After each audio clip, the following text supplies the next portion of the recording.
दोस्तों, जिंदगी छोटे छोटे समय के भागों में बटी हुई है। हमारी जिंदगी में कई दिन, कई घंटे, कई मिनट और कई सेकंड होते हैं, परंतु कुछ लोग इसी समय में उस मुकाम को हासिल कर जाते हैं जिसकी उन्हें चाह होती है। वे समय का सदुपयोग करते हैं और अपने जीवन में सफल हो जाते हैं। दोस्तों, आज की कहानी एक शराबी और उसके घर वालों की है। जरूर देखे। चलो तो फिर बिना वक्त गमाए कहानी शुरू करते हैं। एक गांव में एक गरीब आदमी रहता था। उसके घर में उसकी पत्नी और उसकी एक बेटी और एक छोटा बेटा था। उसकी पत्नी दूसरों के घर में काम करके अपने परिवार का खर्च चलाती थी।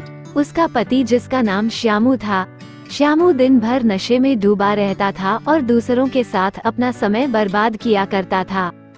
कहीं इधर ताश के पत्ते खेलता दिखता था तो कहीं उधर लोगों के दरवाजे बैठकर गपशप मारा करता था। अपने परिवार का ख्याल उसे बिल्कुल नहीं था। उसके माता पिता ने उसकी शादी कराकर गलती कर दी थी। बेचारी उसकी पत्नी दिन रात काम कर कर अपने बच्चों का पेट पालती थी। यदि उसकी पत्नी एक भी दिन काम पर न जाए तो उसके बच्चे भूखे रह जाते थे। इसीलिए उसकी पत्नी प्रत्येक दिन दूसरों के वहाँ काम करती थी। लेकिन श्यामू को इन सब बातों से कोई फर्क नहीं पड़ता था। उसे बस अपना समय बर्बाद करके हंसी मजाक और पत्ते खेलने में बहुत मजा आता था।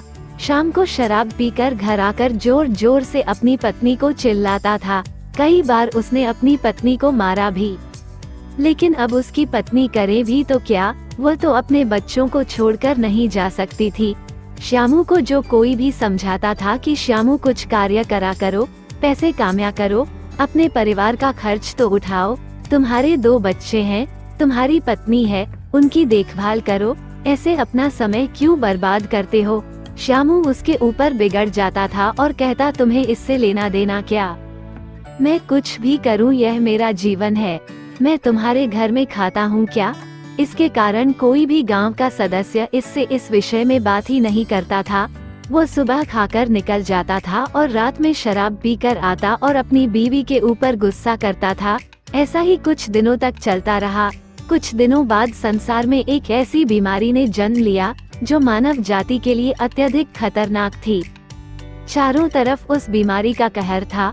आप सब जानते होंगे, मैं कोरोना वायरस की बात कर रहा हूँ। जब सरकार द्वारा लॉकडाउन लगा दिया गया था तब चारों तरफ लोगों का एक दूसरे के वहाँ आना जाना बंद हो गया था। सारे कार्य, सारी फैक्ट्रियाँ, सारी गाड़ियाँ इत्यादि बंद हो गए थे। अब श्यामू का परिवार भूखा मरने लगा था, क्योंकि उसकी पत्नी जो रोज कमाने जाती थी वो अब किसी के घर इसी कारण नहीं जा पाती थी कि कहीं इस बीमारी की वजह मैं न हो जाऊं। लोग उसे अब काम पर बुलाना बंद कर दिए थे। उसके परिवार में अनाज का एक दाना भी नहीं पता था, न उसके घर में कुछ पैसे थे। अब वह क्या करता। उसका छोटा बेटा भी बीमार हो गया था। उसके बच्चे की तबीयत ज्यादा खराब हो गई थी। तब श्यामू को समझ आया कि अपने परिवार को ध्यान देना चाहिए। उसने बच्चे को अस्पताल ले जाने का सोचा, परंतु उसके पास पैसे नहीं थे। उसने गांव वालों से पैसे मांगने गया। गांव वालों ने कहा, पहले कहने पर तो हम लोगों को ही जली कटी सुना देते थे, अब इस लॉकडाउन में हमारे पास कहां से पैसा आए, यही कहकर वह लौटा देते थे। श्यामू अत्यधिक परेशान था। अब करे तो भी क्या करें, वह चाहकर भी कुछ नहीं कर सकता था। एक पूरा दिन बीत गया। उसके बेटे की तबीयत और भी ज्यादा खराब हो गई। तभी किसी तरह उसकी पत्नी ने जहां काम करती थी वहां से कुछ पैसे जुटा कर लाई और अब श्यामू अपने बच्चे को हॉस्पिटल ले जाने की तैयारी की।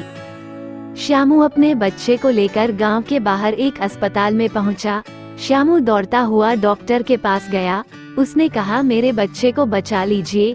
डॉक्टर साहब ने सारे इंस्ट्रूमेंट लगाकर चेक किया, तब उसका बेटा मर चुका था। डॉक्टर साहब ने यह बात श्यामू से कहा, यदि तुम अपने बच्चे को 10 से 15 घंटे पहले ले आते तो मैं तुम्हारे बच्चे को बचा लेता।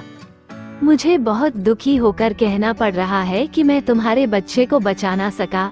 ये सुनकर श्यामू के पैरों तले के नीचे से जमीन खिसक गई।